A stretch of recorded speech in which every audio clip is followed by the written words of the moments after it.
Have you ever wondered if you weigh less in a descending elevator? Let's dive into the physics behind this interesting phenomena.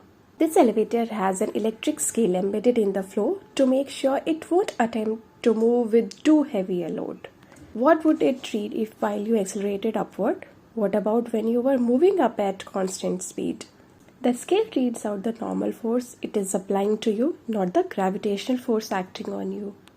Normally, when everything is in equilibrium, the normal force acting on you equals the gravitational force, and so the scale reads out your weight. But when you are accelerating upward or downward, the normal force and the gravitational force differ.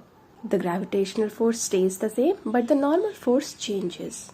The normal force is what we mean by our apparent weight. This is what the scale reads. According to the Newton's second law of motion, the net force acting on an object is equal to its mass multiplied by its acceleration. When you are in a descending elevator, you are accelerating downward along with it. This downward acceleration counteracts the force of gravity pulling you down. The scale reading, since your weight is reduced, the scale will register a lower weight. The effect is very subtle and you probably won't notice it unless you are extremely sensitive to changes in the weight. So the next time you are in an elevator, remember that you are experiencing a bit of weightlessness.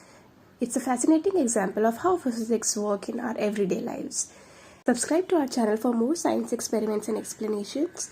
Leave a comment below if you have any questions. Like and share this video to help spread the knowledge. Thank you. Happy learning. Bye-bye.